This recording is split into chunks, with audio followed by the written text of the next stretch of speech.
Waalaikumsalam warahmatullahi wabarakatuh.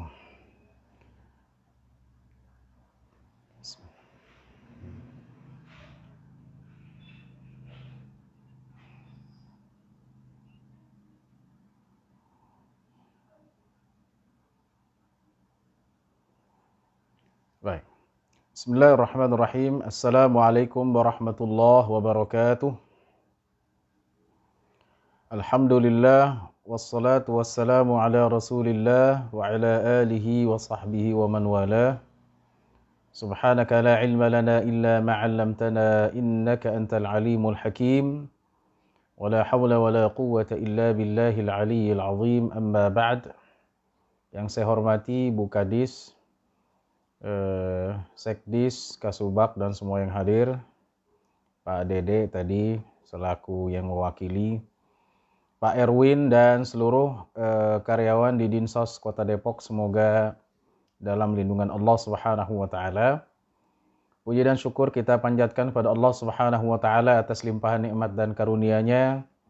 Di pagi hari ini Allah masih memberikan kita nikmat kehidupan, kesehatan dan kesempatan sehingga kita bisa mengikuti kembali acara pembinaan ASN di penghujung atau bulan November 2021 ini, walaupun dengan media daring. Insya Allah Subhanahu wa taala dapat memberikan kita pencerahan dan wawasan kita tentang keislaman, insya Allah Subhanahu wa taala. Salawat dan salam semoga selalu tersampaikan kepada junjungan kita, panutan kita, suri teladan kita, qudwah kita, Nabi kita Nabi Muhammad sallallahu alaihi wasallam beserta seluruh keluarga, sahabat, kerabat, juga umatnya yang senantiasa mengikuti jejaknya dan mengamalkan ajaran-ajarannya. Hadirin yang dirahmati Allah Subhanahu wa taala di Dinsos Kota Depok. Materi kita pada pagi hari ini yaitu tentang masjid dan majelis ta'lim. Setelah di bulan yang lalu kita telah membahas akhlak, maka kita membahas pada pertemuan kita atau pada bulan ini tentang masjid dan majelis ta'lim. Keduanya sangat berkaitan, keduanya sangat memiliki kolerasi dan sinergi.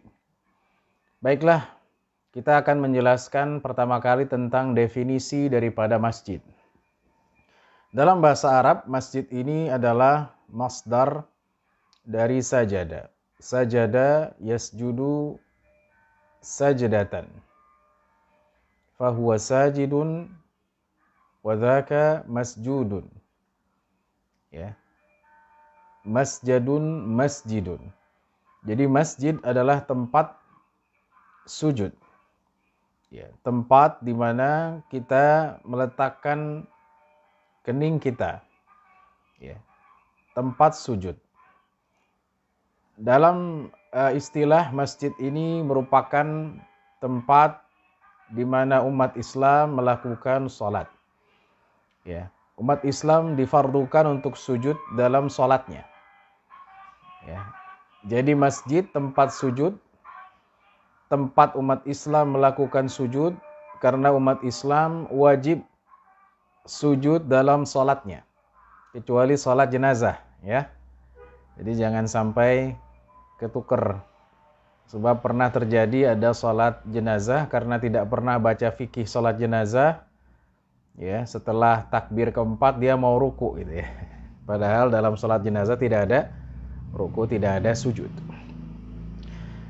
Maka berbeda dengan agama-agama lainnya, yang kalau kita perhatikan umat lain tidak ada sujud. Walaupun dalam Al-Quran dijelaskan tentang Bani Israel, mereka disuruh sujud oleh Allah Subhanahu wa taala. Wadkhulul baba sujjada. Masuklah pintu itu dengan sujud. Namun sekarang kita lihat sujud adalah praktik ibadah yang hanya bisa dilihat ya atau dilakukan oleh umat Islam. Baik. Jadi masjid adalah tempat salat umat Islam. Bahkan sebelum difardukan salat. Jadi sebelum salat itu fardu artinya menjadi wajib. Rasulullah sallallahu alaihi wasallam ya, ketika itu di Makkah dan melakukan salat. Melakukan salat di mana? Di dekat Ka'bah. Kita nyebutnya Masjidil Haram. Salat tawaf ya, Rasulullah sallallahu alaihi wasallam melakukannya. Tetapi dulu di zaman Nabi Muhammad sallallahu alaihi wasallam, Masjidil Haram ini hanya berupa lapangan atau halaman dari Ka'bah yang kemudian dikelilingi oleh rumah-rumah. Jadi sekarang kalau Bapak dan Ibu ke Mekah, insya Allah sudah dibolehkan ya untuk warga Republik Indonesia karena COVID-nya ini adalah terendah di dunia, di antara negara yang terendah di dunia. Jadi kalau sekarang ada namanya Masjid Al-Haram. Dari dulu juga sudah ada, tapi dulu ini hanya bentuknya seperti halaman Ka'bah. Di zaman Umar bin Khattab radhiyallahu an disebutkan oleh ulama ya, bahwa Umar bin Khattab adalah yang membangun tembok-temboknya, seperti yang kita lihat sekarang, ada temboknya, ada bangunannya, tentunya setelah peluasan oleh para khulafa dan pemimpin Islam sampai saat ini. Ya, jadi ini adalah masjid. Nabi SAW itu sujud di dekat Ka'bah, di Masjidil Haram. Dan Allah Subhanahu wa taala mengatakan, Subhanalladzi asra bi'abdihi lailan minal masjidil haram ilal masjidil aqsa alladzi barakna haulah. Segala puji Allah Subhanahu wa taala yang telah memperjalankan hambanya di malam hari dari Masjidil Haram ke Masjidil Aqsa. Jelas ini posisi Nabi Muhammad SAW sebelum hijrah ke Madinah dan disebutkan Masjidil Haram. Sudah ada masjid. Nabi SAW salat di Masjidil Haram, yaitu halaman dari Ka'bah Al-Musharrafah.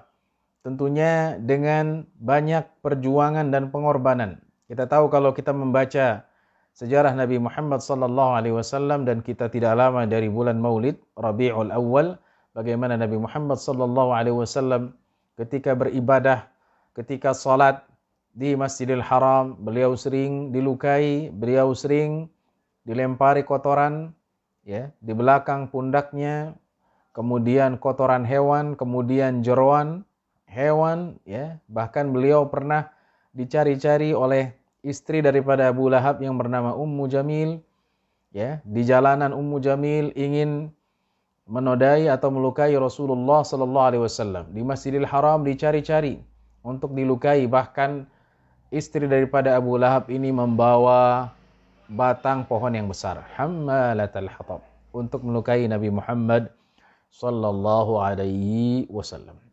Jadi masjid intinya adalah tempat di mana umat Islam melakukan salat. Ya, yang ada bangunannya yang diperuntukkan untuk ibadah. Diperuntukkan untuk ibadah kepada Allah Subhanahu wa taala.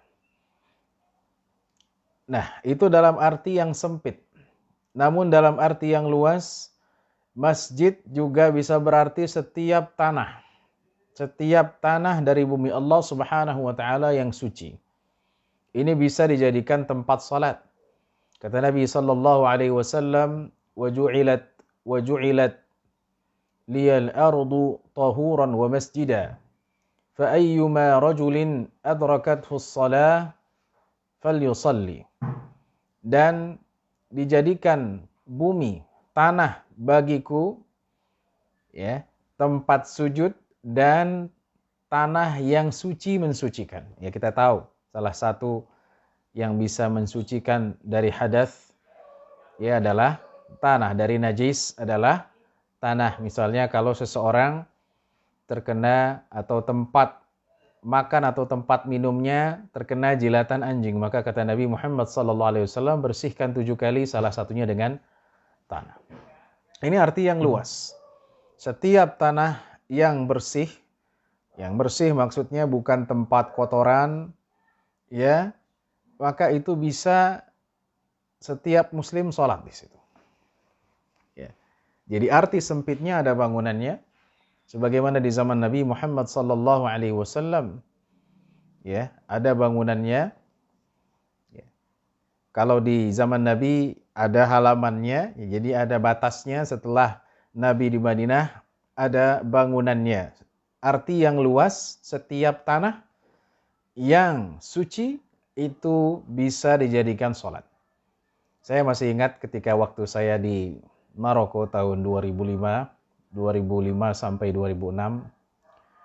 Ketika itu saya di Fakultas Adab dan Humaniora di jurusan Dirosat Islamiyah, konsentrasi studi Quran. Jadi kita di Fakultas Adab itu tidak punya masjid. Ya, jadi sebesar itu fakultas, berapa hektar tidak punya masjid. Di mana kita sholat? Kita sholat di rerumputan. Bahkan ada teman saya sholat di depan kelasnya. Fa'ayyuma imri'in, fa'ayyuma rajulin. Siapa saja umat Islam yang kedapatan sholat, maka sholatlah. Jadi tidak mesti di masjid. Kalau misalnya di perjalanan tidak menemukan masjid, di rerumputan, di tanah, ya, selama tidak blok, ya, bisa disolati atau bisa melakukan sholat di situ, maka umat Islam telah melakukan sholatnya sesuai yang diperintahkan oleh Allah Subhanahu wa taala, yakni tempat sujud yang suci. Ya. Karena mungkin kalau kita di tempat-tempat tertentu kita sulit mendapatkan musalla atau masjid. Ya, maka kita bisa melakukan sholat di lapangan luas, di rerumputan, ya, bahkan mungkin di halaman, ya, dengan menggunakan tikar dan lain-lainnya. Jadi ini arti masjid. Dan tentunya masjid ini disebut dengan Baitullah, rumah Allah Subhanahu wa taala. Mengapa disebut dengan Baitullah? Karena masjid ini peruntukannya tak lain, ya, kecuali untuk ibadah. Kecuali untuk ibadah. Masjid yang pertama yang dibangun Nabi Muhammad SAW adalah Masjid Quba. Ya, Bapak dan Ibu mungkin pernah ke sana, yang belum semoga pergi ke sana. Ya, jadi ada satu kawasan namanya Quba. Kira-kira belasan kilometer dari Masjid Nabawi. Jadi nggak jauh ya kalau pakai mobil, kalau jalan ya lumayan ya. Iya, belasan kilometer lah begitu ya. Jadi kalau pakai mobil kira-kira setengah jam lebih, ya. Di mana di situ Nabi Muhammad SAW membangun Masjid Quba. Ketika Nabi Muhammad SAW di situ, ya, membangun, ya, sebagai, ya, bangunan yang pertama dibangun Rasulullah SAW, ya, dalam hijrah. Jadi Nabi Muhammad SAW ketika hijrah tidak, ya, membangun yang lainnya, ya, yang misalnya kalau kita pergi ke satu tempat yang kita pikirkan apa? Yang kita pikirkan misalnya tempat tinggal, hotel, ya, atau ingin dibangunkan istana atau rumah, tapi Nabi Muhammad SAW membangun masjid. Dan disitulah Nabi Muhammad SAW menginap di rumah Abu Ayyub Al-Ansari radhiyallahu anhu wa ardah.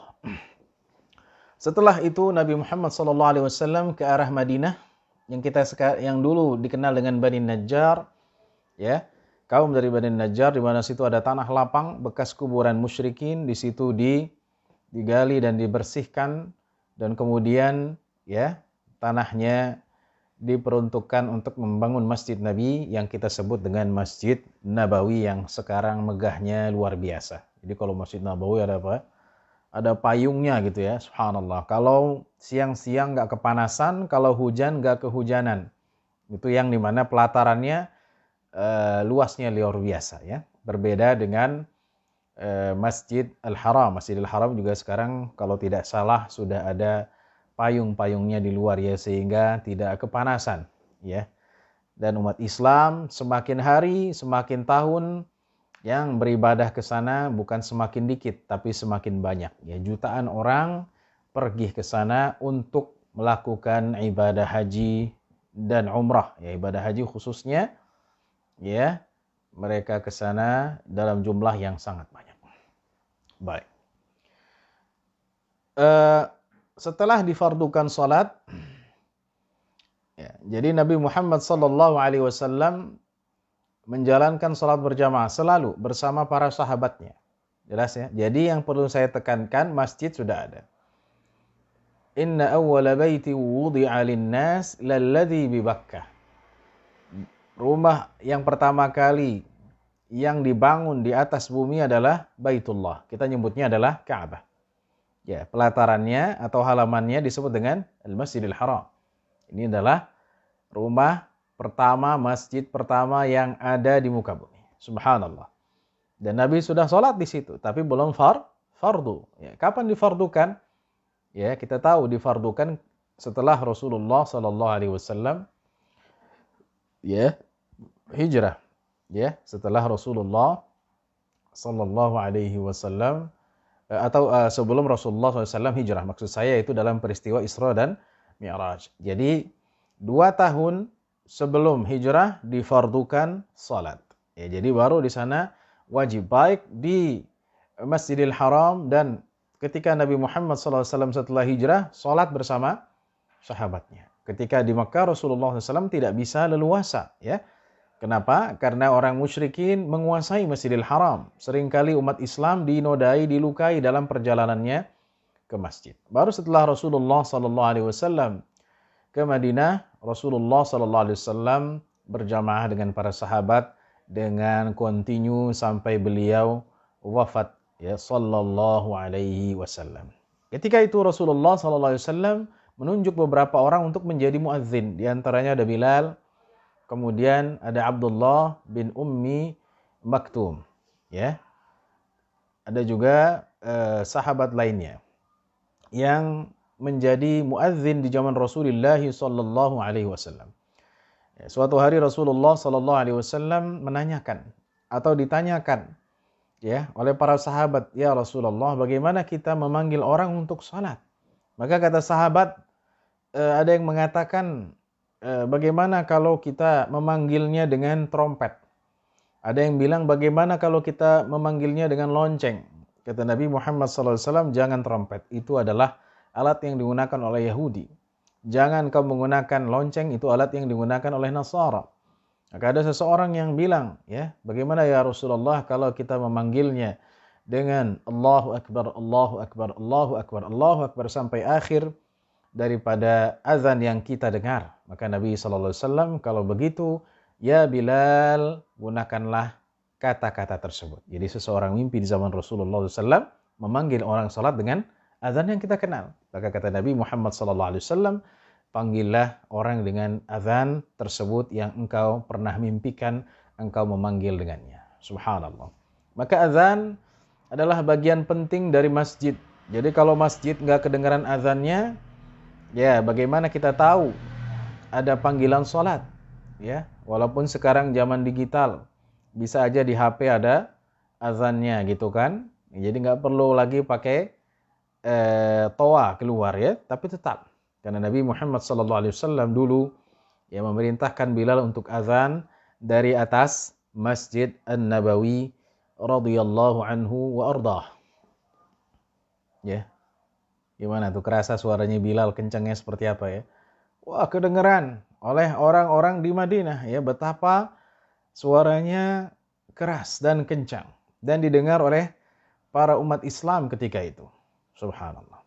Jadi ini adalah masjid dan sejarah historis Nabi Muhammad SAW baik di Mekah ataupun di Madinah. Tentunya di zaman Nabi Muhammad SAW masjid tidak seperti sekarang, ya.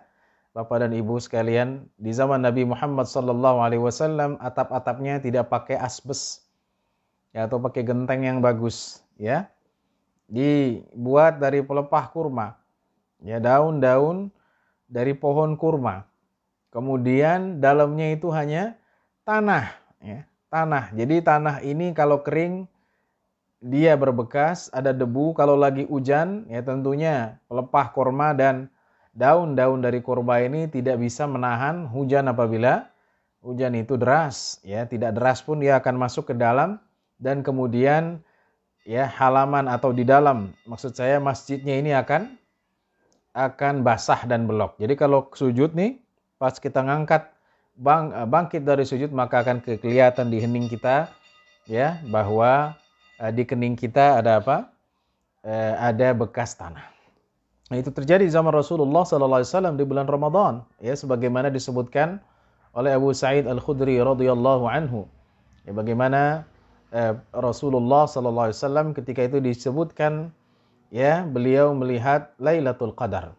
Ya, kata Nabi SAW, ya, di pagi harinya terjadi hujan, dan betullah Abu Sa'id melihat bahwa Rasulullah SAW setelah sujud, ya, ada bekas tanah basah di keningnya sallallahu alaihi wasallam. Jadi kita sekarang sholat seperti itu tidak? Tidak, ya.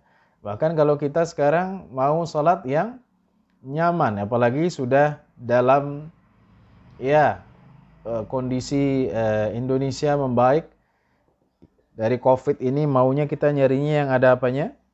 Yang ada karpetnya, yang tebal, yang wangi gitu kan. Jadi nggak perlu lagi bawa sejadah. Ya, jadi sekarang sudah enak, di dalamnya ada AC, ada kipas angin, ya, ventilasinya bagus, ya, pokoknya mantep lah. Ya, jadi bayangkan kita di zaman yang canggih ini, di zaman yang nyaman ini, kalau kita masih malas untuk ibadah di masjid, maka ini, ya, adalah hal yang sangat tidak baik, ya. Karena dulu keterbatasan tidak menghalangi mereka untuk beribadah di masjid dengan fasilitas yang terbatas. Ya, sekarang sudah canggih, kemudian nyaman, ya. Bahkan atapnya itu tinggi, ya, dingin, dan seterusnya. Ya, dan Istiqlal sekarang sudah baru katanya, saya belum ke sana, ya. Jadi megahnya luar biasa, ya. Baik. Jadi ada beberapa fungsi masjid di zaman Nabi Muhammad SAW. Yang pertama menjadi tempat sholat, jelas. Ya. Yang kedua menjadi tempat zikir. Zikir, ya, i'tikaf di sana nanti 10 hari terakhir di bulan Ramadan, insyaallah kita diberikan kesehatan, i'tikaf atau beberapa waktu di akhir Ramadan dengan membaca zikir sebanyak-banyaknya dengan i'tikaf di masjid, ya. Jadi untuk salat, kemudian zikir, kemudian i'tikaf. Ya, bahkan Nabi Muhammad SAW tidak pernah meninggalkan i'tikaf bersama keluarganya. Jadi kalau Nabi i'tikaf bareng-bareng, bahkan pernah di 1 tahun Rasulullah SAW tidak i'tikaf. Maka Rasulullah SAW dalam hadis Muslim, ya, mengqada, mengapa? Mengqada i'tikaf tersebut 20 hari di bulan Syawal sallallahu alaihi wasallam, ya. Kemudian juga di sini juga terjadi membagikan jizyah atau pajak dari ahli kitab, sebagaimana dalam hadis Rasulullah Abu Ubaidah bin Al-Jarrah, ketika itu ia menjadi penanggung jawab atau ia menjadi wali pemerintah dari Bahrain, ya, di Bahrain. Jadi Bahrain sudah ada di zaman Nabi SAW dan sangat kaya. Mereka ada ahlul kitab dan diambil jizyahnya, pajaknya, dan ketika itu dibawa ke masjid Rasulullah SAW untuk dibagikan. Ya, jadi ini juga dalam media ekonomi. Jadi tempat ekonomi pembagian daripada jizyah, juga tempat menuntut ilmu, jelas. Nabi Muhammad SAW, ya, mengajarkan ilmu, tempat menuntut ilmu dan tempat menyebarkan ilmu. Jadi ada guru, ada murid. Ya, seperti sekarang, tempat ceramah, tempat tausiah.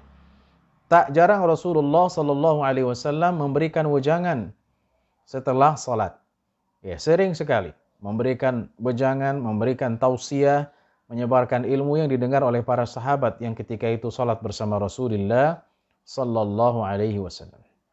Juga masjid di zaman Nabi Muhammad SAW adalah sebagai wadah bernegara. Ya, ada problematika keumatan dan kebangsaan yang dipecahkan, dicarikan solusinya di dalam masjid.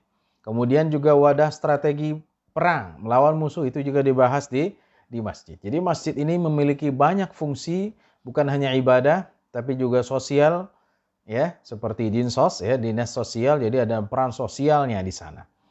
kemudian juga ada siasah bernegara, kemudian juga strategi melawan musuh. Ya, karena di Madinah Nabi Muhammad SAW seringkali ya diserang oleh musuh-musuh dari luar Madinah ya ataupun dari dekat kota Madinah dari kalangan Yahud ya yang mereka tidak patuh terhadap perjanjian atau dari kalangan Al-A'rab ya pinggiran-pinggiran Madinah yang ingin ya merusak Madinah sallallahu alaihi wasallam. Jadi mengapa masjid ini begitu penting ya? Dalam surah At-Taubah ayat 18, A'udzu billahi minasyaitonir rajim. إنما يعمر مساجد الله من آمن بالله واليوم الآخر وأقام الصلاة وآتى الزكاة ولم يخش إلا الله فعسى أولئك أن يكونوا من المهتدين. Jelas ya, kata Allah Subhanahu wa taala, sesungguhnya orang yang memakmurkan masjid-masjid Allah.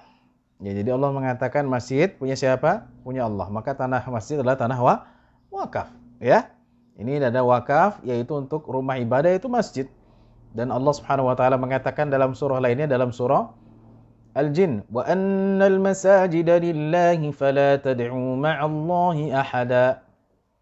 Dan sesungguhnya masjid seluruhnya itu milik siapa? Milik Allah Subhanahu Wa Taala. Jadi rumah Allah. Sesungguhnya orang yang memakmurkan masjid-masjid Allah adalah orang yang beriman ya kepada Allah dan hari akhir dan mendirikan salat, menunaikan zakat, tidak takut kecuali kepada Allah Subhanahu wa taala. Maka harapannya ya, semoga mereka menjadi orang-orang yang mendapatkan petunjuk. Amin ya rabbal alamin. Jadi ayat 18 dari At-Taubah ini menunjukkan adanya yang memakmurkan. Memakmurkan dalam bahasa Arab, ya, makmurkan artinya memenuhi. Ammarahu, yakni memenuhi. Ya. Maka ada dua makna di sini. Makna membangun, ini imarah, membangun, al-bina atau makna memenuhi. Ya, ini juga memakmurkan masjid. Jadi kalau orang membangun masjid, ya, maka Allah Subhanahu wa taala akan membangunkan rumah baginya di surga. Man bana masjidan banallahu lahu baitan fil jannah. Barang siapa yang membangun masjid, maka Allah akan bangunkan baginya rumah di surga, ya. Jadi bukan kapling atau rumah di Depok ya, Bapak Ibu sekalian. Kalau bangun masjid punya uang nih, sekian bangun masjid, maka nanti Allah Subhanahu wa taala akan bangunkan rumah baginya di surga. Subhanallah. Ya, pilih mana? Rumah di dunia ya, yang megah, nanti kalau sudah meninggal diambil sama ahli waris, direbutin sama ahli waris, nggak akan ditempatin lagi, atau dengan rumah di surga yang kekal dan abadi. Jadi memakmurkan yaitu membangunnya, ya, merenovasi, ya, kemudian memperluas. Ini artinya memakmurkan.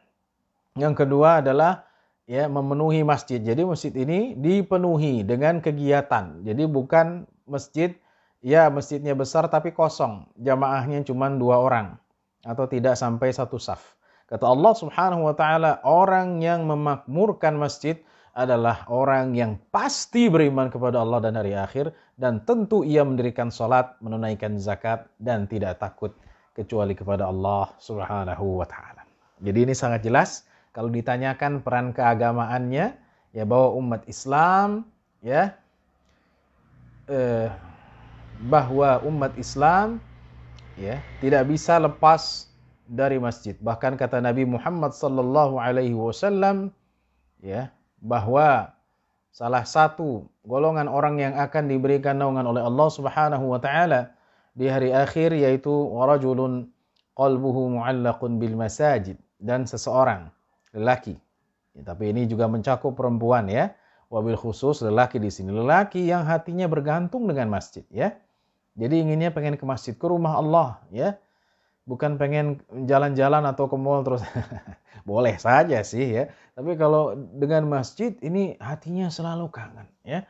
Apalagi kemarin ya kita telah ya melalui fase-fase atau masa-masa di mana kita tidak boleh ya melakukan ibadah di masjid sementara karena kondisi Covid yang masih sangat banyak kasusnya. Alhamdulillah sekarang sudah bisa melakukan 100% tentunya dengan masker dan menjaga prokes. Subhanallah. Jadi ini memakmurkan masjid secara keagamaan jelas. Umat Islam ya diperintahkan untuk sholat di masjid. Ya, antara dua hukum, ada yang mengatakan wajib atau fardu kifayah, ada yang mengatakan sunnah muakkadah, ya. Tapi yang jelas kedua-duanya adalah diperintahkan, ya. Kalau kita punya kesehatan, kita melakukan sholat di masjid, ada halangan. Tapi kalau kita sakit, ya kita boleh ya meninggalkan di sholat di masjid dan di rumah kalau kita merasa tidak sehat. Ya, jadi ini tentang memakmurkan masjid. Ya, jadi fungsi keagamannya demikian. Baik, menjaga masjid. Ya, dalilnya adalah hadis Rasulullah SAW Sahih Muslim. Nah, ini hadisnya. Mungkin ada yang pernah dengar hadis ini. Kata Anas bin Malik, ketika kami berada di masjid bersama Rasulullah SAW, tiba-tiba datang seorang Arabi. Arabi ini artinya apa? Orang Arab pinggiran. Arabi, ya, orang Arab pinggiran, bukan dari kota. Ya, kita nyebutnya Badui. Badui itu artinya orang pinggiran. Tiba-tiba datang ke masjid dan ia kemudian kencing. Kencing ya. Buang air seni ya. Subhanallah. Hingga sahabat Rasulullah SAW pada marah. Mah, ya. Bukan mamah ya. Mah artinya apa? Berhenti gitu ya. Maka Nabi Muhammad SAW mengatakan, la tazrimu. Ya, jangan kau menghardiknya. Jangan kau omeli dia. Biarkan. Ya, sampai ia selesai membuang hajatnya atau dia selesai kencing ya. Ya. BAK, buang air kecil. Ya. Sudah selesai, bawa Rasulullah SAW ya mendatanginya. Dalam riwayat lain disebutkan, di sini juga disebutkan. Jadi setelah selesai kencing, Nabi SAW memanggilnya dan mengatakan kepadanya, sesungguhnya masjid-masjid ini tidaklah pantas ya untuk sedikit pun dari buang air kecil. Jadi nggak boleh. Tapi Nabi Muhammad SAW menyampaikannya dengan sangat lembut. Jadi Nabi Muhammad SAW tidak marah-marah, tidak. Jadi kata Nabi SAW, wahai Pak, ya, wahai Arab Badui, ya, wahai orang yang dari pinggiran, ya, masjid ini bukan buat kencing, ya, bukan buat untuk dikotori, tetapi masjid untuk mengingat Allah, untuk zikir kepada Allah Subhanahu wa taala, untuk salat dan membaca Al-Qur'an. Ini disebutkan 3 dalam hadis ini. Yang pertama adalah zikir, ya, mengingat Allah, yang kedua salat, yang ketiga membaca Al-Qur'an. Ya, maka ketika itu Nabi SAW setelah dinasehati baru dipanggil seorang sahabat, suruh membawa ember yang isinya air dan kemudian disirami ya di tempat di mana Arab Badui tadi kencing. Subhanallah. Ini akhlak Rasulullah SAW ya. Kalau di zaman sekarang ada orang datang kencing di masjid, kira-kira diapain? Bisa digebukin, ditangkap ya. Tapi Nabi SAW tidak ya. Kalau sekarang juga berbeda. Sekarang pakai ubin. Di zaman Nabi Muhammad SAW tidak ada ubin seperti yang saya jelaskan. Di zaman Nabi Muhammad SAW adalah tanah. Jadi kalau kencing ya meresap ke dalam tanah. Kalau sekarang ya pasti melebar ya, atau melebar kemana-mana. Ya, subhanallah. Jadi inilah yang dilakukan Rasulullah SAW dan mengingatkan fungsi dari masjid. Yaitu zikir, yang kedua salat, dan yang ketiga membaca Al-Quran. Berarti nggak boleh baca Quran di rumah ya boleh saja ya. Boleh saja ya, di masjid pun bagus. Nanti apalagi kalau kita sedang i'tikaf, kita baca Al-Qur'an, kita menghatamkannya, membacanya dengan ya sebanyak mungkin, tentunya dengan tartil dan dengan tadabbur ya. Baik. Jadi masjid ini sebagai tempat pembelajaran. Al-Azhar adalah universitas tertua, bukan karena saya alumni Al-Azhar ya. Ya, awal kegiatan pembelajaran hanya di masjid yang umurnya ini 1000 tahun, lebih dari 1000 tahun. Jadi sekarang tahun 2021 berarti Al-Azhar itu sudah ada sejak tahun 1000 sekian Masehi. Ya. Maksudnya gimana? Waktu itu kalau kita baca sejarah, di Al-Azhar itu ada beberapa ruwaq. Ruwaq itu artinya apa? Pojok atau kelas-kelas. Ya, ada kelas-kelas fikih. Jadi masih ada tulisannya, ini kelas fikih Hanafi, ini Maliki, ini Syafi'i, ini Hambali. Jadi semuanya terpusat di masjid. Ya, Masjid Al-Azhar. Ini umurnya sudah lebih dari 1000 tahun. Nah, baru di tahun 1900-an dibangunlah bangunan-bangunan kampus. Jelas ya? Bisa terbayang? Jadi kalau kita disebutkan Al-Azhar sebagai universitas tertua, artinya sistem pembelajarannya. Sistem pembelajarannya. Karena disebutkan Al-Jami' Al-Azhar atau Jami'ul Azhar. Ya, Jami'ul Azhar ini tertua. Di dalamnya ada sistem pembelajaran, ada kegiatan mengajar, ya, dan belajar yang umurnya, ya, ini sudah lebih dari 1000 tahun. Di mana? Di masjid di dalamnya. Ya, ada kelas-kelasnya di dalamnya. Dan kemudian di tahun 1900-an dibangunlah bangunan-bangunan kampus, ya, ibaratnya kalau misalnya ada masjid, misalnya di UI ya dulu, misalnya kita ini untuk perbandingan saja ya.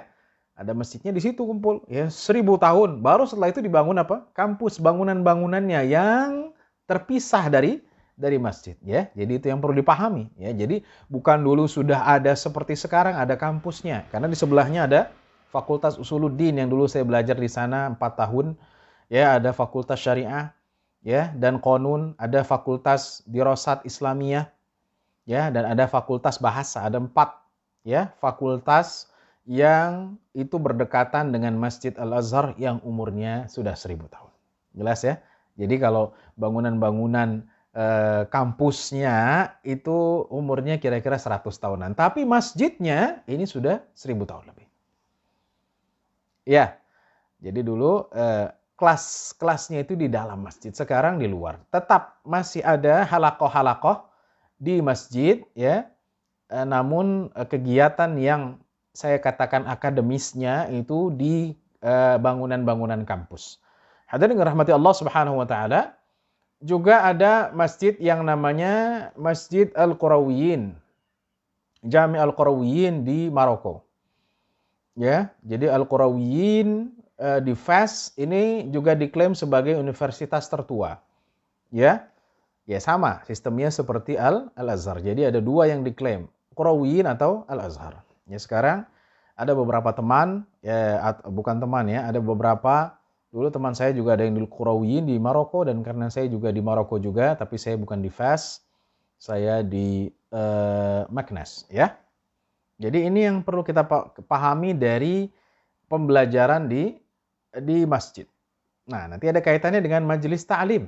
Ya, karena selanjutnya adalah majelis ta'lim. Jadi kalau kita sudah jelaskan masjid dari segi keagamaannya jelas. Keagamaannya jelas. Tadi adalah untuk ibadah, sholat, zikir, membaca Quran.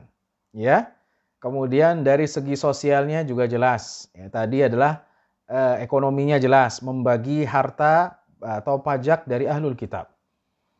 Ya, siasanya juga jelas. Tadi membahas problematika keumatan, juga bahkan siasat melawan musuh. Ini di mana? Di masjid. Pembelajarannya jelas juga di masjid. Itu di zaman Rasulullah SAW. Nah, setelah itu berkembang menjadi pembelajaran di dalamnya. Ya, tadi Al-Azhar dan Al-Qarawiyyin sebagai contoh, sebagai atau dari universitas tertua dalam arti pembelajaran bagi mahasiswa di dalam masjid. Ya, saya ulangi. Pembelajaran bagi mahasiswa di dalam masjid. Ya, tapi sekarang sudah keluar, artinya ada bangunan-bangunan terpisah, kampus-kampus ya di mana ada kelas-kelas yang berbeda atau terpisah dari masjid, walaupun di masjid tetap ada halaqah, tetapi akademis atau kegiatan akademis dipusatkan di bangunan kampus-kampus tersebut. Ya. Baik. Jadi itu tentang masjid. Sudah jelas sekali. Nah, ada kaitannya dengan majelis ta'lim. Nah, ini adalah pembahasan kedua yang ingin saya jelaskan. Majelis artinya tempat di mana orang duduk. Majelis. Ya, saya duduk di sini namanya majelis. Ya. Kalau tempat duduk kita nyebutnya kursi atau maq'ad, gitu kan? Kalau disebut majelis bisa tidak? Ya, harusnya bisa ya. Majlis gitu ya. Majlis apa katanya? Jalasa yajlisu julusan wa jilsatan. Itu kan? Fahuwa jalisun wa dhaka majlusun. Ijlis la tajlis. Ya, majlisun majlisun mijlasun. Ya, maq'ad mijlas. Majlis berarti tempat ya di mana orang duduk. Tapi biasanya kalau majlis tempatnya, bukan alatnya, walaupun bisa juga majlis, mijlas gitu kan, maq'ad. Ya, kalau maq'ad atau kursi ya memang alatnya. Jadi intinya adalah tempat di mana orang duduk, majlis. Sedangkan ta'lim yaitu pengajaran, dari kata 'allama yu'allimu ta'liman. Fahuwa mu'allimun wa dzaka mu'allamun. Ya. Jadi ta'lim adalah pengajaran. Jadi tempat di mana orang duduk, belajar dan mengajar, ini disebut dengan majelis ta'lim. Jelas ya? Jadi hubungannya apa ini? Ya hubungannya adalah dari salah satu fungsi dari masjid itu, karena kita tahu majelis ta'lim biasanya ya atau pusatnya di mana? Di masjid. Jadi kita tahu korelasinya. Oh berarti ketika dulu di Al-Azhar gitu kan, bisa juga disebut majelis ta'lim dong. Iya, bisa. Ya, cuman kan kalau di kita majelis ta'lim ini seperti istilah yang bisa dikatakan baku ya, majelis ta'lim. Ya, tetapi dalam sistemnya tidak seperti kampus ya. Makanya ini yang berbeda. Sedangkan kalau diartikan sebagai pembelajaran, tentu masjid salah satu fungsinya adalah pembelajaran, mengajar dan belajar ya. Tapi majelis ta'lim di kita ini lebih ke arah ya kita nyebutnya non formal atau non akademis ya. Mana dasarnya? Dasarnya adalah hadis Rasulullah sallallahu alaihi wasallam. Dalam sahih Muslim ya, kata Rasulullah sallallahu alaihi wasallam, "Wa majtama'a qaumun fi baitin min buyutillah yatluna kitaballah wa yatadarasunahu wa yatadarasunahu bainahum illa nazalat alaihimus sakinah wa haffathumul malaikatu wa dzakarahumullahu fi man 'indah wa man batta'a bihi 'amaluhu lam yusri' bihi nasabuh." Ini dalilnya. Tidak ada satu kaum di rumah Allah. Lihat nih, di rumah Allah. Ngapain? Membaca kitabullah dan mentadaruskannya, mempelajarinya. Majelis ta'lim bukan? Majelis ta'lim. Ya, kecuali ya akan datang apa? Ketentraman kepada mereka. Mungkin ada yang bertanya, bisa nggak majelis ta'lim itu seperti Jami Al-Azhar, universitas tertua? Bisa saja. Ya, tinggal ganti sistemnya. Misalnya ibu-ibu punya muqarrar atau punya diktat kuliahnya, ya, bisa saja ya, walaupun bukan dalam jenjang yang akademis formal, tapi ada misalnya mengkaji buku fikih selesai hatam, tajwid hatam, nahwu hatam. Jadi ada apa? Kurikulumnya. Ya, saya kira itu tidak mustahil, ya. Jadi nanti bisa seperti Al-Azhar, ya. Ya, bukan satu mimpi ya, tapi bisa saja apabila memang ada kesiapan baik dari pengajarnya ataupun dari pembelajarnya. Ya. Kata Rasulullah sallallahu alaihi wasallam, jadi orang yang tadarus membaca kitabullah di mana? Di masjid, ya, itu akan mendapatkan ketenangan, mendapatkan kasih sayang Allah dan akan dikelilingi oleh para malaikat, subhanallah. Jadi kalau orang yang sering majelis ta'lim, harusnya gimana? Harusnya hatinya tenang. Tapi si ibu itu sering majelis taklim, tapi dia sering gaduh ya. Insya Allah nggak ada yang di dinsos ya. Ya mungkin waktu ngajinya dia nggak memperhatikan ya, atau main HP gitu. Atau ngobrol sama temennya gitu. Kalau dia ikut majelis taklim, ya mendengarkan kalamullah, kalam Rasulullah, dia akan mendapatkan ketenangan. Pasti ini jaminan dari Rasulullah SAW. Orang yang ngumpul-ngumpul di masjid, baca kitabullah, mempelajarinya, ya, mentadaruskannya, ya pasti akan mendapatkan ketenangan. Akan mendapatkan ketenangan. Ya, akan dikasih sayangnya oleh Allah Subhanahu wa taala. Dan para malaikat akan bersama, mengelilingi ya. Jadi kalau kita lagi di masjid, lagi belajar, lagi majelis taklim, lagi dengar tausiah, kita dikelilingi oleh siapa? Oleh para malaikat. Subhanallah. Ya, tapi kalau kita di tempat maksiat, dikelilingi oleh siapa? Oleh para syaitan ya. Ya, jadi kalau kita di tempat maksiat, naudzubillah, syaitan itu akan mengelilingi kita. Tapi kalau di masjid, kita akan dikelilingi oleh para malaikat, bahkan yang lebih dari itu. Selain mendapatkan ketenangan, mendapatkan kasih sayang Allah, disayangi oleh Allah Subhanahu wa taala, kemudian akan ya, ditemani oleh para malaikat yang mengumpul ya, mengelilingi kita. Yang keempat juga nama kita akan disebut-sebut, si fulan, ya, Pak Ade, Pak Adi, Pak Rahmat atau yang lain disebutkan, Ibu Anu ya. Ibu Asti, Ibu Isti dan seterusnya akan disebutkan namanya di sisi Allah. Apa maksudnya disebutkan namanya di sisi Allah? Itu artinya kalau nama kita disebut oleh Allah Subhanahu wa taala, ya, artinya kita dimuliakan oleh Allah Subhanahu wa taala. Mana dalilnya? Dalilnya adalah hadis Rasulullah sallallahu alaihi wasallam, yaitu hadis Ubay bin Ka'ab. Ya. Ketika beliau membacakan di hadapan Rasulullah sallallahu alaihi wasallam, dibacakan apa? Lam yakunil ladzina kafaru min ahlil kitab wal musyrikin munfakkina hatta ta'tiyahumul bayyinah. Rasulun minallahi yatlu suhufan mutahharah fiha kutubun qayyimah. Seterusnya, ya, sudah hafal ya di luar kepala atau di dalam kepala ya. Di dalam kepala lah, kalau di luar kepala nggak ingat ya. Jadi ketika Ubay membacakan Al-Bayyinah di hadapan Rasulullah sallallahu alaihi wasallam, kemudian kata Rasulullah sallallahu alaihi wasallam, ya Ubay, ya, ya Ubay, namamu tadi disebut oleh Allah. Namamu tadi disebut oleh Allah Subhanahu wa taala. Kata Ubay, ya Rasulullah, apakah benar namaku disebut oleh Allah Subhanahu wa taala? Ya, namamu disebut oleh Allah Subhanahu wa taala. Dan Ubay pun berlinang air mata. Radhiyallahu an. Kenapa? Karena namanya disebut ya oleh Allah Subhanahu wa taala. Pak Jono, Pak Joni disebut oleh Allah Subhanahu wa taala karena majelis taklim, ikut majelis taklim, ikut ngaji di masjid. Ini adalah kemuliaan ya dari Allah Subhanahu wa taala. Iya. Jadi ini majelis taklim. Ya, jadi majelis taklim itu apa fungsinya? Pertama adalah pembelajaran Quran ya, baca dan tulis ya. Ya, yang baca Qur'annya masih belum bagus, terus baca Qur'an, jangan malu, ya. Kenapa saya katakan jangan malu? Rasulullah sallallahu alaihi wasallam belajar Qur'an, ya, memperbaiki, memutqinkan, ya, bacaannya dan hafalannya sampai sebelum wafat. Mengapa? Mana dalilnya? Dalilnya adalah hadis Rasulullah sallallahu alaihi wasallam. Ya, kata Aisyah, Rasulullah sallallahu alaihi wasallam menghatamkan Qur'an di setiap Ramadan sekali bersama Jibril, dan di tahun di mana Ramadan terakhir dari hidupnya. Ramadan terakhir dari hidupnya sallallahu alaihi wasallam, tahun ke-10 Hijriah, beliau menghatamkan 2 kali bersama Jibril. Artinya di umur ke-63 tahun Rasul masih apa? Belajar dan menyempurnakan Qur'annya. Ya, jadi saya udah tua Kiai ya, nggak mau lagi belajar.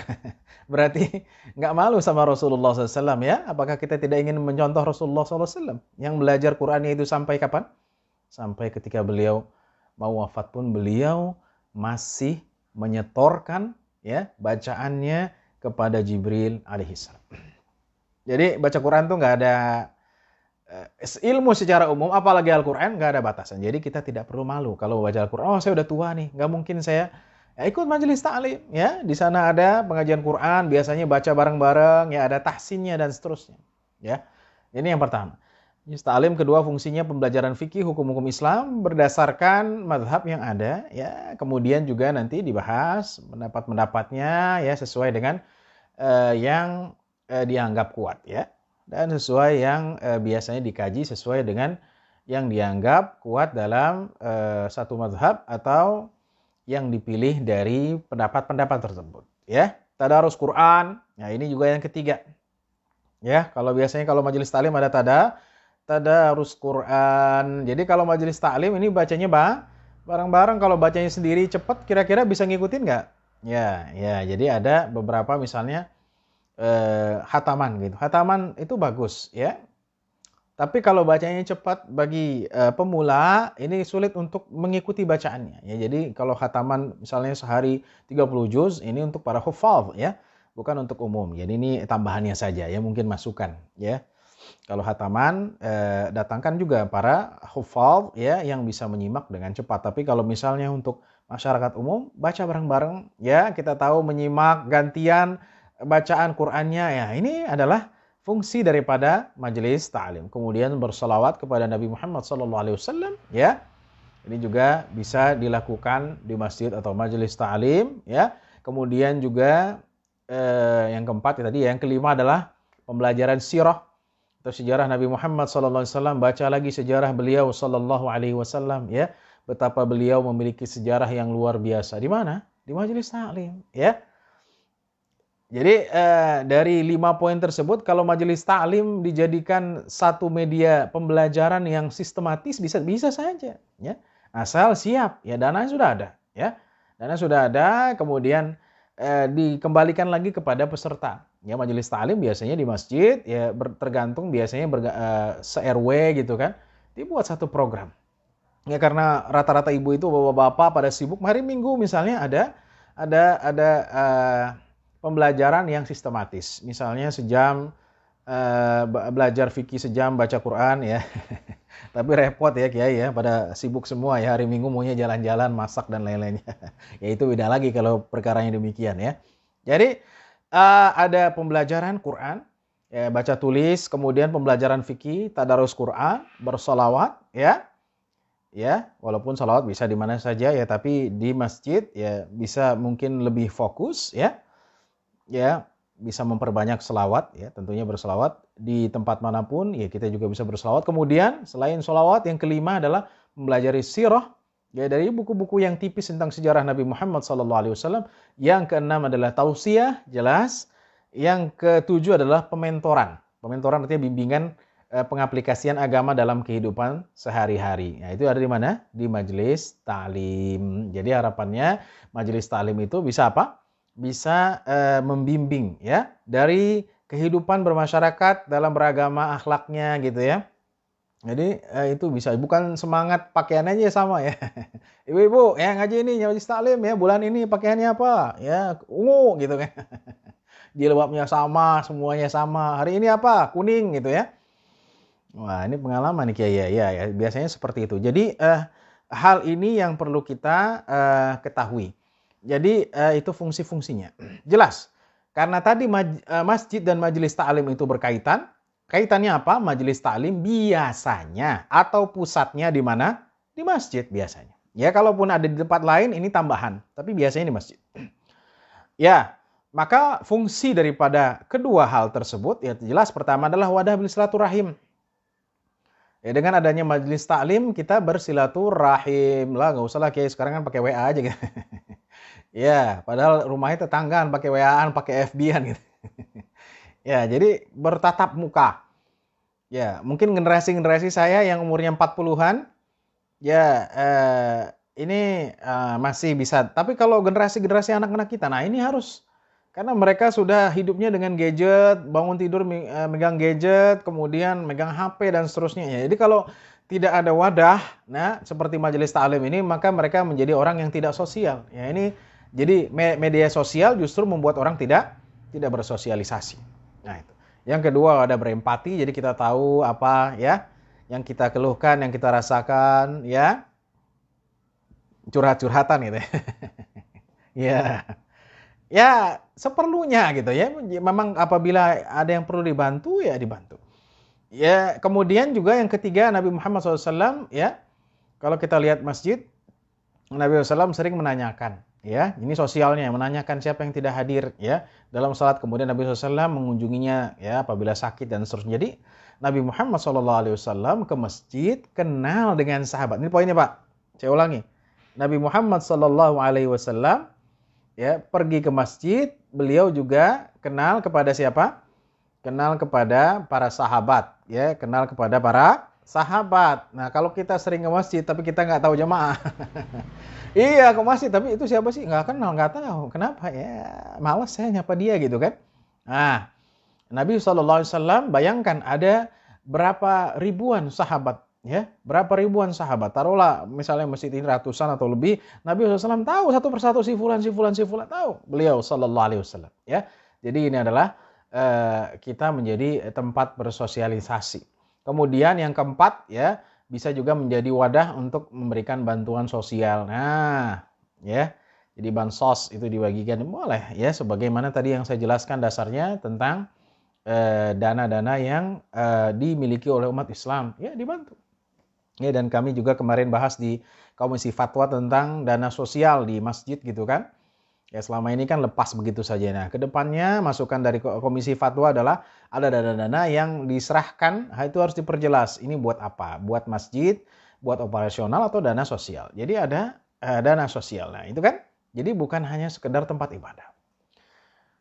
Ya, dan juga selain bantuan sosial dan juga menjadi wadah mengumpulkan bantuan kemanusiaan. Jadi bukan hanya mendistribusikan, mengumpulkan, ya. Karena dalam hadis-hadis banyak disebutkan oleh para sahabat bagaimana beberapa utusan dari kaum lain mereka datang kepada Rasulullah. Rasulullah Shallallahu Alaihi Wasallam mengajak sahabat untuk mengumpulkan hartanya di mana? Di masjid.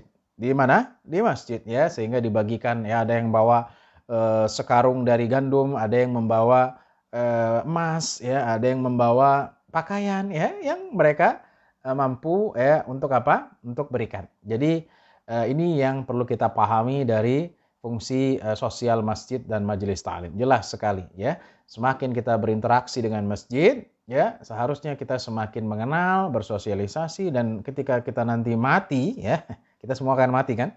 Ya, kita, oh si fulan, ya, jemaah, dia ke masjid, ya, dan disolati, ya, walaupun ya apa namanya, orang yang tidak sholat di masjid juga disolati, ya, cuman orang akan kenal, ya. Kata Nabi Muhammad SAW, ya, tidak ada seorang muslim yang disolati oleh 40 orang kecuali itu akan menjadi syafaat baginya. Jadi ini jelas fungsi-fungsi dari masjid dan majelis ta'lim yang sudah saya jabarkan dari awal sampai akhirnya. Semoga bermanfaat bagi para bapak dan ibu di Dinsos Kota Depok, ya. Saya ucapkan banyak-banyak terima kasih. Semoga Allah Subhanahu wa taala memberikan kita inayah dan taufiknya untuk selalu istiqomah di jalannya, dan kita memahami benar-benar peran masjid dan majelis ta'lim. Keduanya tidak bisa dipisahkan, ya, dari fungsinya sebagai fungsi keagamaan, fungsi sosial, fungsi ekonomi, ya, fungsi bahkan kenegaraan bisa saja, ya, dalam lingkup yang lebih besar. Tapi dalam lingkup kita, ya, bisa kita jelaskan tadi, ya, dalam peran sosialnya sangat jelas, dan keagamannya ini yang perlu kita tingkatkan lagi. Alhamdulillah, dengan insyaallah pandemi akan menjadi endemi tahun 2022, insyaallah subhanahu wa ta'ala ini lebih maksimal lagi, dan kita benar-benar menjadi orang yang mencintai masjid, ya, mencintai masjid insyaallah subhanahu, dan mencintai majelis ta'lim, sehingga hidup kita bertambah ibadahnya, bertambah ilmunya. Karena itulah yang akan kita bawa. Ibadah kita akan bawa sampai mati, dan belajar kalau kita ajarkan itu kita akan bawa pahalanya sampai hari kiamat. Amin ya rabbal alamin. Wassallallahu ala nabiyyina Muhammadin wa ala alihi wa sahbihi wasallam walhamdulillahi rabbil alamin. Baik, saya serahkan kepada host. Silakan.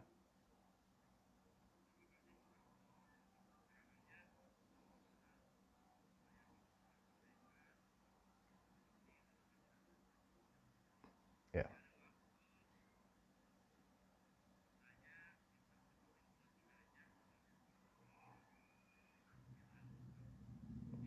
Ya.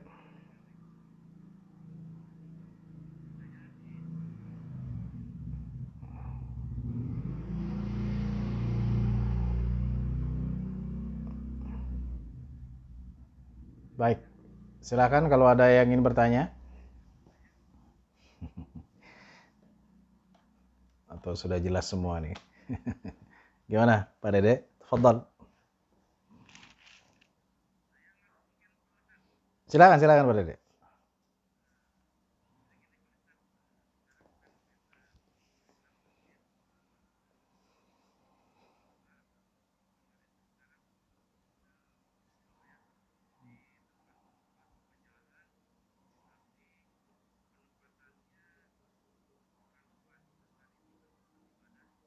Hmm.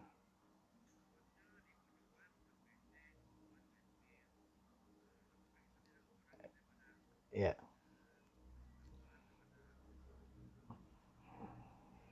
Hmm.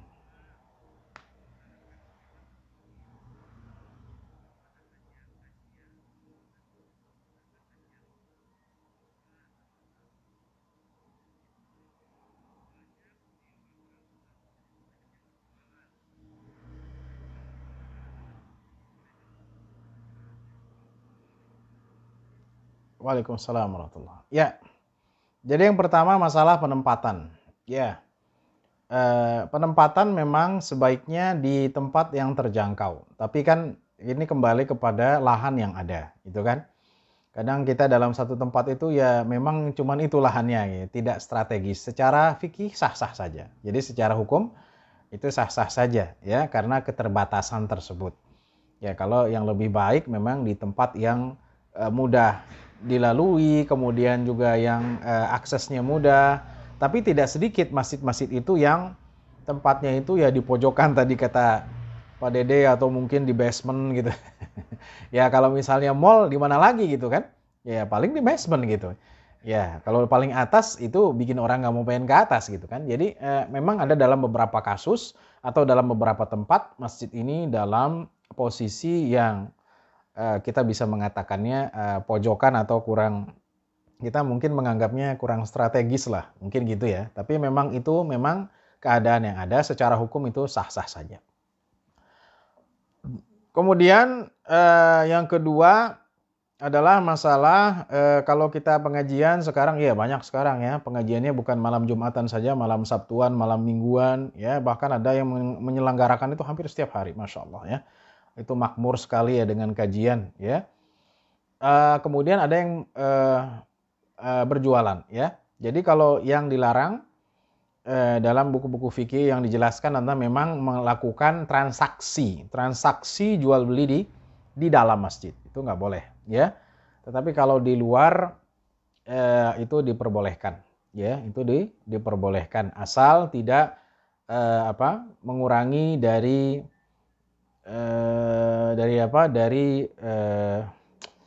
semangat kita untuk memakmurkan masjid. Jadi jangan sampai kita kenapa ke masjid? Ya lumayan nanti habis itu belanja ya. Ya, dan ini bukan di Indonesia saja ya, setahu saya juga ketika saya di Mesir ini sama ya, di pelataran itu kalau hari Jumat rame ya. Mau jualan apa aja kalau di sana, siwak, kemudian macam-macam lah. Ya, khuf ya dan lain-lainnya itu juga banyak ya. Jadi intinya ini bisa dianggap sebagai tadi ya kegiatan ekonomi yang tidak mengurangi atau sampai membatalkan tidak mengurangi fungsi daripada masjid itu. Jadi boleh ya, tapi tadi sekali lagi kita jangan sampai menjadikan itu motivasi. Jadi kita motivasi ya untuk belajar. Kalaupun ada ya udah nanti sekalian. Jadi jangan sampai kenapa ke masjid itu banyak dagangannya gitu ya. Bisa jajan ya. Kalau di masjid sebelah nggak ada, kosong gitu ya. Ya jadi jangan seperti itu ya. Jadi intinya itu boleh. Wallahu a'lam. Ada lagi? Ya.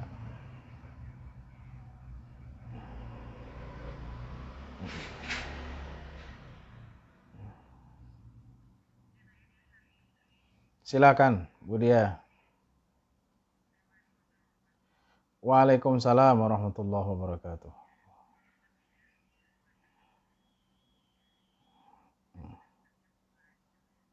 Mm,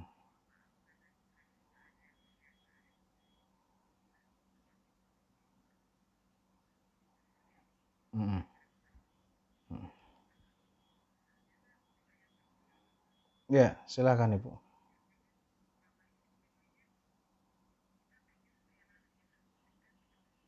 Iya.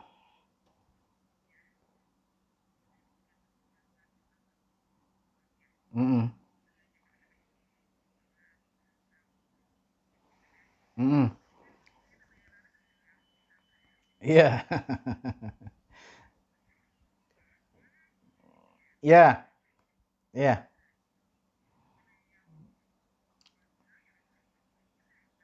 Iya. Iya.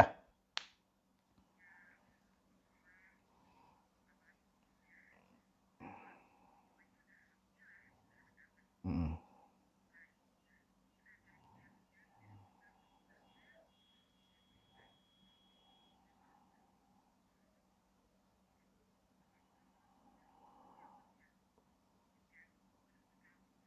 Iya.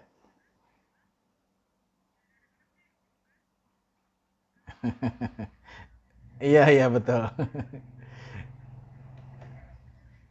Iya, betul kan.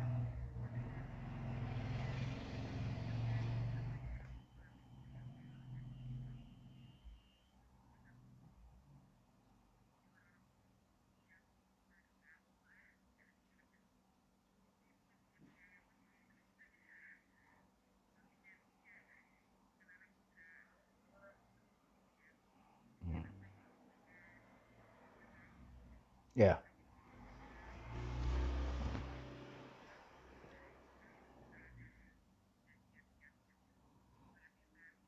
Baik, terima kasih. Waalaikumsalam warahmatullah. Saya jawab ya langsung, Pak Dede. Baik, Ibu Dia yang dirahmati Allah Subhanahu wa taala, ya pertanyaannya ini memang sangat faktual ya. Sangat faktual dan kontekstual. Ya.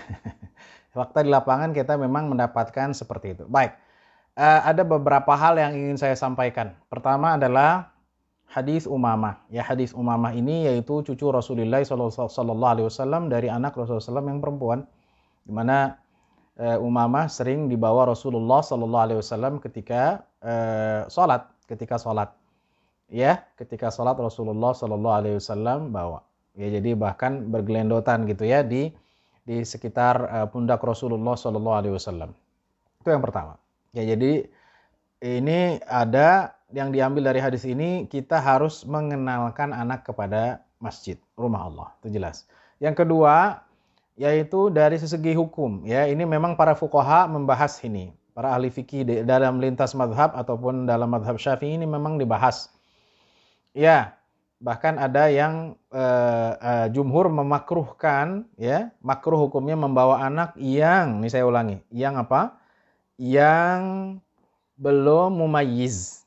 Ya, yang belum mumayyiz. Jadi anak itu kalau belum mumayyiz ini makruh diajak ke masjid. Kenapa? Ada alasannya tentu, ya, disebutkan oleh sebagian Syafi'iyah itu takut terkena najis, ya, mungkin anak ini pipis dan lainnya gitu kan. Jadi anak mumayyiz itu seperti apa? Anak mumayyiz itu sudah dia bisa membedakan mana yang baik atau mana yang bahaya, mana yang tidak, gitulah kira-kira ya. Contoh kalau di jalan anak yang belum mumayyiz dia lari-larian gitu kan, ada motor lewat ya, itu belum mumayyiz 4 tahun 5 tahun. Tapi kalau udah 7 tahun, 8 tahun ini sudah mumayyiz ya. Ini yang dibahas oleh fuqaha ya, dan menjadi pembahasan juga khususnya di kita. Yang ketiga adalah jadi kita ingin menggabungkan dari semua itu gitu ya. Yang ketiga ya masalah di kita banyak yang sepuh, ya kita juga menghormati mereka ya. Tapi juga kita tidak ingin anak kita justru jauh dari masjid. Gitu kan poinnya ya. Mungkin yang ini yang Ibu dia maksudkan gitu kan. Jadi pernah suatu saat ya pengalaman juga ya, mungkin kita pernah mengalaminya atau anak kita atau anak orang lain ketika datang ke masjid, dia main-main, akhirnya diapain Bu? Dia diomelin gitu ya. Iya, iya, ketika diomelin akhirnya dia apa? Akhirnya dia trauma. Nah, ini yang kita tidak inginkan. Jadi bagaimana tipsnya? Ini bagus sekali nih. Baik. Jadi tipsnya kalau kita anak itu belum mumayyiz, ya belum mumayyiz ya 5 tahun, 2 tahun gitu kan. Ya ini memang harus ada yang jagain, ada yang jagain ya. Kalau misalnya anaknya sama ibunya, ini ada yang jagain, kira-kira demikian ya. Tapi kalau dia sendiri nggak ada yang jagain, ketika dia pengalaman katanya ya, kalau misalnya dia sendirian nggak ada yang jagain, ya ini nanti akan orang yang sholat ini konsentrasinya akan apa? Ya dia kan lari-lari, namanya anak kecil ya. Jadi kita tipsnya pertama, kalau kita membawa anak yang belum mumayyiz, sekali lagi belum mumayyiz itu artinya apa? Dia belum bisa membedakan mana yang baik atau mana yang bahaya atau yang tidak bahaya. Ini umurnya kira-kira antara 3 tahun sampai 6 tahun lah, gitu kan. Ya kita harus ekstra mengawasi, gitu kan. Kalau dia sebagai ibu, ya kita ajak sholat, gitu kan. Nah ketika sudah sholat, anak ini sudah, ya mungkin Bu Dia pernah lihat anak ini kan namanya anak, dia kan gak bisa apa? Nggak bisa diem misalnya gitu kan, setelah sholat langsung ajak pulang, jadi nggak usah lama-lama. Jadi itu salah satu caranya, tapi jangan sampai anak ini trauma, itu yang penting ya. Jadi dia intensitasnya mungkin tidak seperti kalau dia sudah mumayyiz, itu mungkin caranya ya. Tapi kalau dia sudah mumayyiz, ya udah 8 tahun, ya kita harus lebih sering ya. Karena memang anak demikian, anak 5 tahun ya dia loncat-loncat gitu kan. Ya kita gitu nggak bisa nyalahin juga begitu kan. Ya, saya dengar kalau di wallahu alam, saya juga belum pernah ke Turki ya. Katanya kalau di Turki itu katanya di masjidnya itu di belakangnya itu ada tempat ya dikhususkan buat anak-anak kecil. Jadi jadi kalau mereka muter-muter atau jadi ada tempatnya khusus gitu ya. Mungkin di kita ini belum ada. Ini bisa menjadi apa? Buat kita juga karena kita kan biasanya cuma jamaah depan yaitu bapak-bapak dan belakang ibu-ibu gitu kan. Tidak ada space khusus buat anak-anak. Ini mungkin dipikirkan ke depannya. Jadi itu tipsnya, Bu. Jadi kalau anak ini belum mumayyiz, dia masih kecil ya belum mumayyiz sekitar masih ya sebelum 7 atau 8 tahun ya kita harus ekstra pengawasan, kemudian juga ketika selesai sholat kita langsung ajak pulang gitu. Kalau dia sudah mumayyiz ini intensitasnya bisa diperbanyak lagi ke masjid. Kira-kira demikian. Saya kira kalau anak mumayyiz ini bisa lebih mudah diarahkan ya, diarahkan gitu kan. Kemudian diajarkan. Tapi kalau yang belum mumayyiz ya kita tidak bisa salahkan anak itu juga ya karena namanya anak di bawah 7 tahun itu ya memang lagi gesit-gesitnya gitu kan. Baik, itu mungkin tips dari saya dan jangan sampai anak itu menjadi, saya takut ke masjid, kenapa? Diomelin ya. Akhirnya nggak ke masjid lagi gitu kan. Ya ini jangan sampai ada demikian ya karena memang banyak sekali kejadian seperti ini sehingga anak-anak justru jauh dari masjid. Ketika ditanya, kenapa kamu nggak ke masjid? Karena waktu itu saya ke masjid terus sama Pak Anu ya saya diomelin ya bahkan disuruh pulang ya dan itu akan terekam terus sampai dia besar. Gitu ya Bu Dia ya. Jadi ada hal-hal yang perlu kita pahami dan kemudian tips-tipsnya ya mungkin bisa kita bisa lakukan dan kita aplikasikan di lingkungan kita. Wallahu a'lam.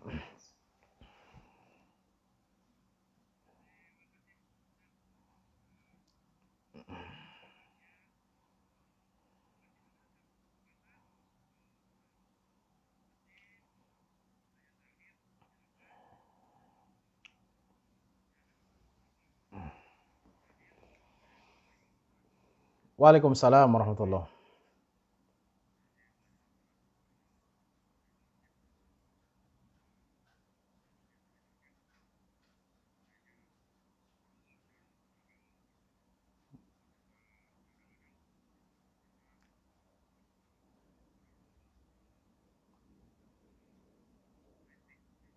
Iya,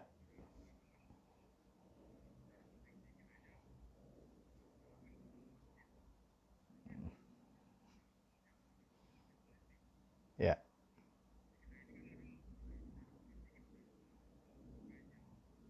Hmm.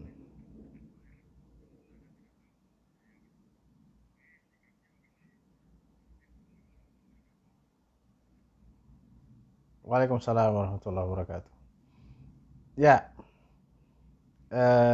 Pak Edi ya. Jadi memang kalau kita dilihat di zaman Rasul jelas ya. Karena Rasul itu sebagai kepala negara ya yang memimpin umat Islam di Madinah gitu kan.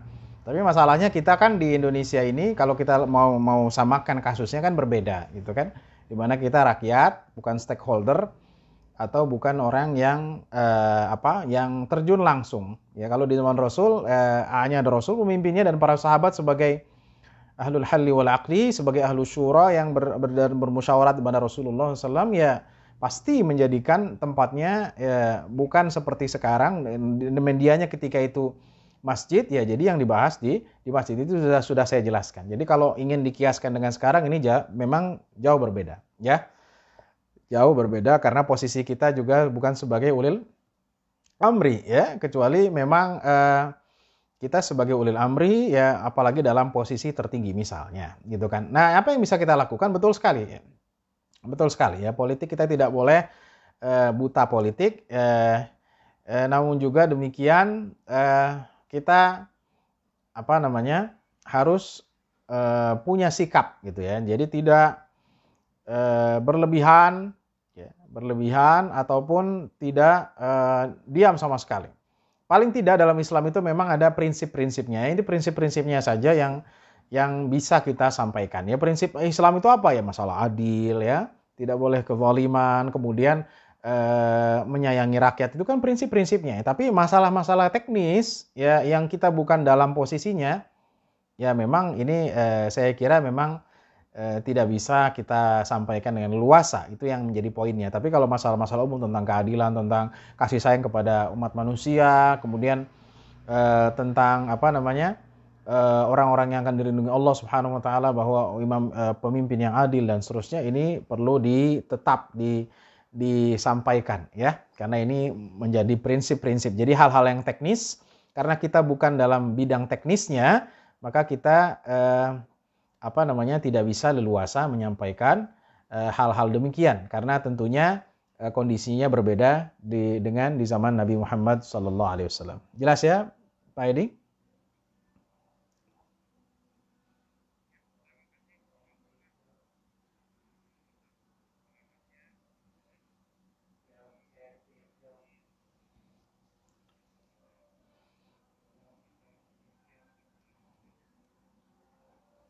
Amin ya Rabb.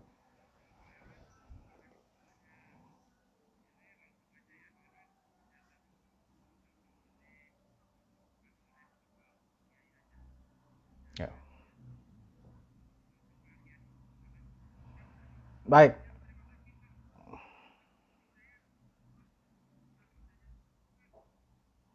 baik.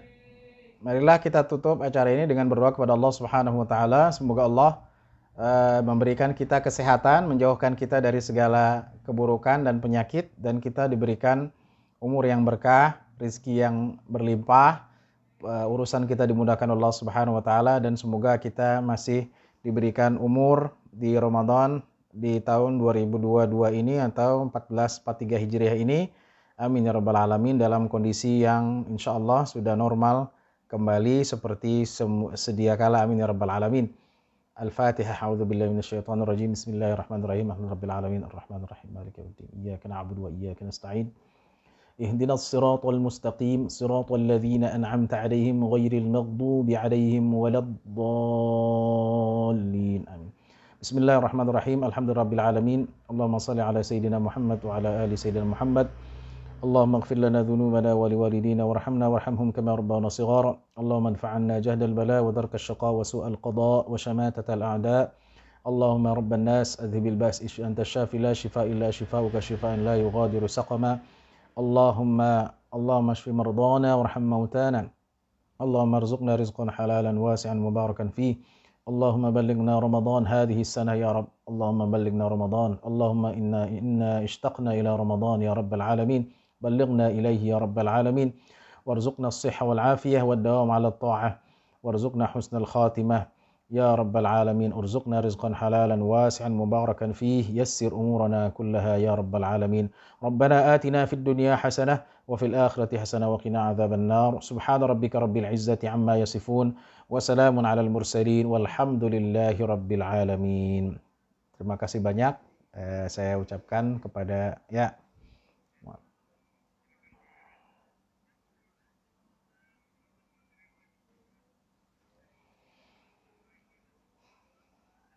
amin ya rabbal alamin.